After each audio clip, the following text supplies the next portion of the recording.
올해부터 이 부분이 좀 강화됐어요. 보안조치 데이터가 90% 이상인 경우, 미만인 경우, 전체 데이터. 자, 케이스 1, 그 다음에 2, 3, 4, 5로 돼 있고요.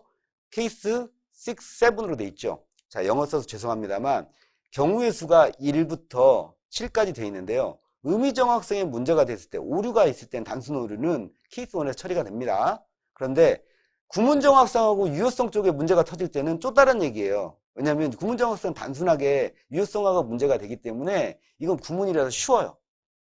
그냥 수정하면 돼요. 프로그램 쪽에 관련된 거라 좀 수정하면 돼요. 유효성도 수정하면 돼요. 그런데 이 데이터, 학습을 시켜야 될 이 의미가 있는 이 데이터를 만들어낸 라벨링 데이터까지 문제 터지는 것은 유효성이 아무리 잘 나와도 이건 거짓말이 될 수 있어요. 즉 다양성, 구문 정확성에 대한 유효성, 이 4, 5, 6, 7에 대한 부분은 좀 고민을 좀 해보셔야 돼요. 이거는 쉽게 접근할 수도 있거든요. 그런데 의미 정확성 문제가 터지면 좀 심각해져요. 여기는 직결됩니다. 뭘로? money, 돈으로. 자, 다음 장 한번 보시죠. 이 케이스 1 절차는 의미 정확성의 간단한 문제예요. 뭐 이거 보안조치 요청하고 NIN, TTA를 통해서 TTA는 수행 기간을 통해서 보안조치를 이렇게 자연스럽게 해서 결국에는 보안조치 완료를 하게 되는 단순 과정입니다. 이게 기본이고요. 두 번째로 2, 3, 4, 5 절차라고 했잖아요. 구문 정확성하고 의미 정확성이 동시에 문제가 됐을 때, 자, 구문은 구문대로 처리를 해야 되죠.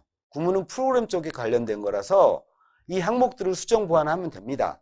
그런데 의미 정확성은 라벨링과 라벨링을 통해서 얘가 목적성에 도대체 뭐였을까를 질의응답을 통해서 받아야 되는 것처럼 확인을 하는 작업이 필요하거든요. 이 부분은 퀘스천이 나오면 안 돼요. 목적에 명확히 이꼬르가 돼야 되거든요. 여기에 물음표가 생긴다는 건 바로 우리가 소위 말하는 의미 정합성의 퍼센트가 뚝 떨어진다는 뜻이거든요. 그럼 이 과업은 실패가 되는 겁니다. 의미 정확성 목표에 90이면 90 이상이 나와야 돼요. 그러면 다 드러내서 다시 뭔가를 해야 된다는 거죠. 자, 이 부분을 좀 심각하게 보셔야 될 것 같아요.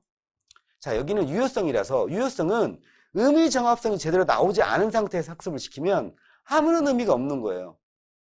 그리고 의미 정합성에서 이 데이터가 정답만 막 가르쳐 주다 보면 유효성은 과적합이 돼버려요. 그래서 의미 정합성의 적절한 배치가 결국엔 유효성의 결과값을 높이거나 아니면 낮추게 되는 상황이 발생되거든요. 이 부분은 충분히 검토를 하시고 수행을 하셨으면 하는 작은 바람이 있습니다.